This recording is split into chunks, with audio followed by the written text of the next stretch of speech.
On Tuesday, the Colorado Supreme Court ruled in favor of a lawsuit banning Donald Trump from the state's 2024 presidential primary ballot, saying he violated the 14th Amendment. But this suit was not brought by Democrats. 4 Republican voters in the Centennial State filed to have Trump removed from the ballot. Now, more than a dozen states are attempting to follow suit.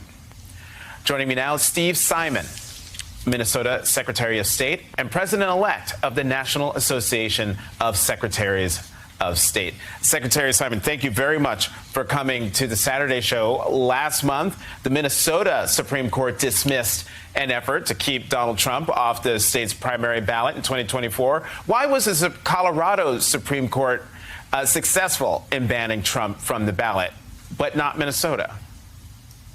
Well, first of all, thanks for having me. And just to clarify, I'm here on my own accord, not on behalf of any organization. But when it comes to Colorado, I think it just could be as simple as the mix of human beings making this decision. In Minnesota, they took another path. In Minnesota, they said, basically, this case is not yet ripe, that nomination contests are an intra-party contests, are not a real election in the sense that they're just about delegate allocation. And basically, they said, come back to us when and if Donald Trump is the nominee. All right, guys, so we got to talk about this pretty amazing video here from Shani Rich, who is doing God's work, in my opinion, by exposing the ignorance of the NPC left. Not only are they ignorant, but they're also massive hypocrites, which we already know. But we cannot understate how ignorant these people are, right? And these are the same people who are running around screaming about democracy, right? As if they have the intelligence to participate in a democracy when clearly and obviously they don't, okay? And I'm saying that as a guy that is not a so-called democracy crusader, right? Because first and foremost, I already know what Democrats mean when they come out here and talk about democracy, right? They don't actually really talk about power to the people or allowing the people to really make decisions, because let's keep it 100, in the United States, the people really don't make the decisions, okay? The United States is actually a plutocracy. Now, I've used the word corporatocracy before, but actually I really think a more accurate description of the United States and our government and how it functions is we are a plutocracy, which means that our government is essentially run by and for the wealthy, okay? And the wealthy individuals that are funding the overthrowing of our republic by removing Trump from the ballot are the same exact people that, again, run the government, okay? Because that is what's happening. Behind these lawsuits are wealthy individuals that don't want to see Trump on the ballot, right? They don't want the people to actually be able to exercise their right to vote. And again, this is why I don't buy into this whole democracy talk, because even in the United States, none of the powers really that be actually really believe in democracy. And when we're trying to so-called spread democracy overseas, they also really don't believe in democracy either. It's really more about having a puppet that is installed that can be controlled by the West, okay? Because democracies are inherently weak, especially when you have ignorant people voting, which is, again, why we have Joe Biden in the White House. And to top it all off, the two-party system that we have with Democrats and Republicans is the illusion of democracy. It's not actually really a democracy because voters really don't have a choice, right? Democrats and Republicans are two sides of the same coin.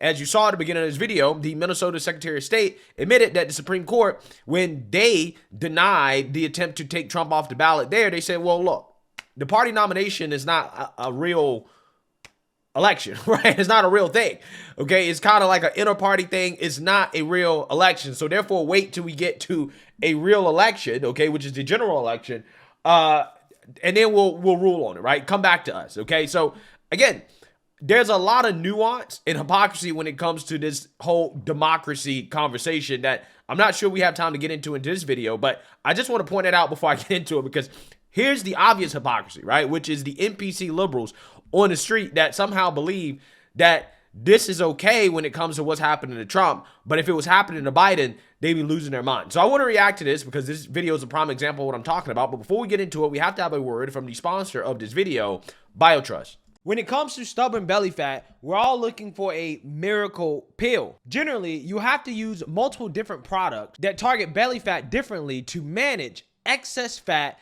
around the abdominal area. Some products may focus on abdominal exercises or dietary changes, while others may focus on boosting metabolism or controlling cravings. Believe it or not, I found an exceptional alternative that uses naturally sourced and science-backed ingredients from Mother Earth and is more effective at targeting that stubborn belly fat, enhancing metabolism and promoting a toned midsection better than most weight management products that I've seen on the shelves at stores. And that is Belly Trim by BioTrust. Tens of thousands of 5-star reviews back up the notion that this amazing pill is not only a breakthrough in a bottle, but that it also helps remove the need for us to use countless diet pills and fat-burning supplements. The best part I love is that you can get 51% off for the rest of the month or until they sell out,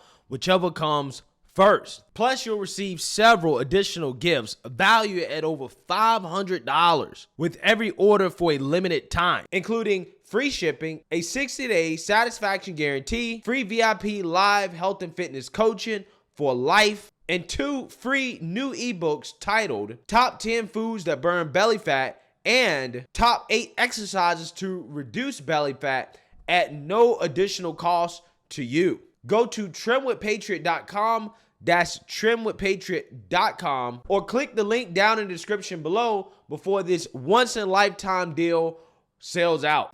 But Trump is actually calling for Biden to be removed from the ballot. There's been no convictions, but these unelected Supreme Court judges are trying to remove Biden from the ballot, which I think is like extremely dangerous to our democracy. Oh, for sure. That's an extremely dangerous precedent. I mean, there's been no convictions. There's been nothing illegal done. So there's no precedent for removing him. And it's mostly just to appeal to the fan base. But either way, it's a pretty dangerous thing to do. Wow. Wow. Look at this person admitting that if Trump was doing what Biden and Democrats are currently trying to do to Trump, oh, well, that's a dangerous precedent. We shouldn't do this. This is a so-called threat to democracy. It's not fair. Okay, there are no convictions. Okay, there was no actual charge of anything that would warrant somebody being removed from the ballot based off the 14th Amendment. Again, it's amazing how they can clearly see the corruption and the wickedness of what Democrats are doing when it's presented as Trump doing it to Democrats or Trump doing it to Biden. But let's see if she can, she agrees when it's the other way around. I feel like that's like a similar tendency to Hitler, Yeah. Like if there was a conviction, that'd be one thing. But like I always say, why don't you let the voters decide? Why would you want the candidate who's leading in the polls to be removed from the ballot so you would have an easier chance of winning? Oh, for sure. And to be fair, I mean, that's the whole premise of democracy, is that the people decide who they want to represent them and the policies they want to represent them. So to just completely disregard that and go based off of, oh, well, I think he should be removed, then that does lead us a little bit closer to authoritarianism and fascism. What if I told you that that was actually Biden that just did that to Trump in Colorado? You also have to consider the nuance behind what is being investigated currently. If they have enough to have a conviction, then sure. If they don't, then they don't. They don't have a conviction, but they just did it to Trump. Yeah. So how could you support Biden knowing that they're doing that to Trump? There's the taking of all the classified documents. Biden also stole classified documents too. And they had him in his garage in the Corvette. He had him at the college at the Penn State. So I feel like everyone has taken classified documents. It's like a rules for thee, but not for me is what it seems like against Trump, Not exactly. Not exactly, right? Not exactly. Nah, when it comes to Trump, the conversation is nuanced, right? It's a nuanced conversation, and that justifies what she would otherwise characterize as bad for democracy, okay? A movement towards authoritarianism and fascism. If Trump was attempting to do that to Biden, then again, she would agree it's totally wrong, right? But when they try to do it to Trump, though, oh, well, there's nuance. You don't understand, right? We have to consider all these other things. Again, it's just so funny how the mind of the NPC leftist works. It's almost as if there is no critical thinking, right? It's simply just looking at the world through a woke partisan lens. Well, I don't believe in these principles when it comes to the opposition party, right? But I only believe in these principles when the opposition party is a threat to our power, okay, and our democracy, right? Which really is just a dictatorship, okay? That's exactly what Democrats mean by our democracy. They really just mean a dictatorship. That's what they mean, okay? Because this is what they're trying to do. What they're doing by definition is authoritarian, taking somebody off the ballot for something that he hasn't even been criminally charged with, right? But for somehow, some way, they think that it's okay for these Supreme Court justices at the state level to decide whether or not somebody should be able to hold a federal office position. Again, it's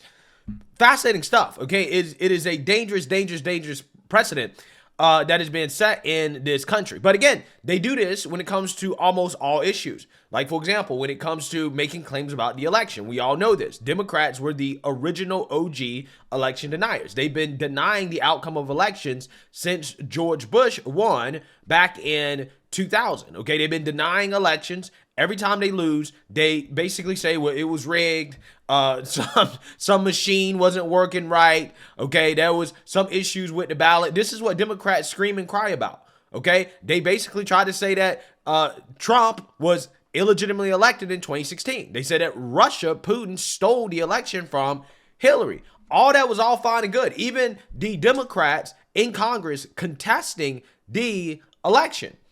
Then come 2020, when you have Republicans making some similar claims to what Democrats have been making for the last 20 years or so, and then they go and they challenge it in Congress, which is something that they have the right to do. Oh, well, this is a threat to democracy. Oh, well, these are insurrectionists. These are people that are trying to overthrow our country. Again, it's amazing, right? Absolutely amazing. And really the only reason they can get away with it is because, again, the populace is ignorant. Partially because Democrats have essentially rigged the education system to make sure that people are ignorant, that people really don't understand this stuff. They've also rigged the media to make sure that people don't understand what's going on. The media never points out the clear double standard and the hypocrisy of the Democrats. And also part of the reason is because the Republican Party at the national level is complicit in what's going on because they agree with the Democrat establishment agenda for the most part. And this is why you see things happen, like, for example, when it comes to Trump supporters, if a Trump supporter engages in political violence or really even just a protest, oh, well, that's dangerous, right? That's something that we need to be concerned about, right? They're a domestic terror threat. But when you have leftists, BLM, Antifa, Roe v. Wade rioters, when they go out there and they riot and destroy things in the street, oh, well, you don't understand. That's free speech. Okay, you're not supposed to demonize them because they're just exercising their right to be upset about racism or sexism or whatever they use, right? But when it comes to the Palestinian protests or the pro-Palestine protests, all of a sudden Democrats, right, they don't like those, okay? All of a sudden they're like, wait, hold on. This is going a little bit too far. Well, why do they say that? Well, because the pro-Palestinian protesters are a threat to Democrats physically because they do use violence to try to get their way. And then on top of that, they are a threat to the agenda that Democrats and Republicans want to push in Congress when it comes to the Israel-Palestine situation. So what you're saying here is that none of these things are principle in regards to how Democrats or even Republicans as well too respond to certain situations. It really comes down to, does this align with our agenda or not? If it aligns with their agenda, they don't give a damn if the means are violent in order to achieve what they want and to push the agenda further. They don't care if the means are overtly anti-democratic. They don't give a damn about any of that. All they care about is whether or not it advances the agenda. And that's where you see the hypocrisy. Again, the NPC liberal, like this person right here, who clearly is ignorant, doesn't really understand what's going on. Her brain is on MSNBC. Okay, her brain is on TikTok. Her brain is on CNN. She can't see her own hypocrisy because she's been taught that this is the only way that you should see these situations. Orange man bad, so it doesn't matter if we are breaking the principles that we currently believe in order to stop him because he's that bad, right? He's the exception, okay? But there's always an exception to these principles that these people claim they believe in when it comes to people that are a threat to the establishment agenda. When you consider the amount of interference when it comes to like Russia and foreign policy and everything like that. Oh, you mean how that? But that was debunked. But that was debunked though. They said Russia. It wasn't. Do you not remember how Adam Schiff got censured for lying about it? There was never a conviction for Russian interference. Just because there isn't a conviction does not mean that there isn't sufficient evidence. Do you not remember the Steele dossier though? The FBI lied. Hillary Clinton campaign paid the FBI to lie about the Russia. Either way, there needs to be a line. and that line is something that has to be determined by the public. Yeah, I mean, that's why Trump's leading in the polls, you know, over 60%, and then they want to remove him from the ballot because they know he's going to win. I don't know about that, but You don't think so? no, I don't. Again, these are the people that they encourage to go out and vote, right? Go vote, vote, vote, vote, right? Vote. Why? Why do they do this? Because they know that people like her, again, her brain on MSNBC, she doesn't critically think, okay? She's not very well educated, clearly lacks discipline in a lot of areas of her life. She's going to go out there and just vote based off whatever she's digested in the media, which is that Trump's so bad that it doesn't matter all these things that we claim we believe in from a principled perspective, like, again, democracy or, not using violence in order to achieve a political goal, whatever. None of that stuff really matters when it comes to Trump, right? When it comes to Trump and anything that goes against the establishment agenda, there's always an exception, right? You must overlook these principles that we claim that we believe in, okay? But a lot of this is really just projection. Okay, when it comes to this democracy talk, we all know that Democrats don't really believe in democracy, and they know that we're not really a democracy. That's why they come out here and they speak so loudly about it. One of the reasons why they talk about the Russia election interference so much is because the United States has a long history of interfering in other people's elections. Again, this is why they love democracy so much in some of these other countries, because when you install democracy in some of these countries that have never had democracies, it's very easy for the United States to influence, aka rig, the outcome of their elections. Again, this is why they project so much when it comes to rigging elections, when it comes to so-called democracy, because these people don't believe in democracy at all. Democracy is only a tool to control countries where, we want to have influence, right? And, get access to their natural resources and things like that for corporations. And also to control the NPC masses in the United States as well, too, through the media, right? And this is why Democrats go out of their way to keep people uneducated, to make sure they don't learn anything besides race, gender, sexuality. They don't learn anything in school. They stay as ignorant as possible. All they know is woke left-wing politics, because it is a way to control the masses through the illusion of democracy, when these people in a proper and good democracy shouldn't even be voting in the first place, right? Because I don't believe that democracy is good when you have uneducated people that are voting, right? So again, it's just fascinating. There's so much hypocrisy to go around when it comes to this democracy conversation. It's too much for me to even cover in one video, right? But hey, let me know what you guys think. Make sure you like, comment, and subscribe. Most importantly, share a Black conservative perspective. Peace.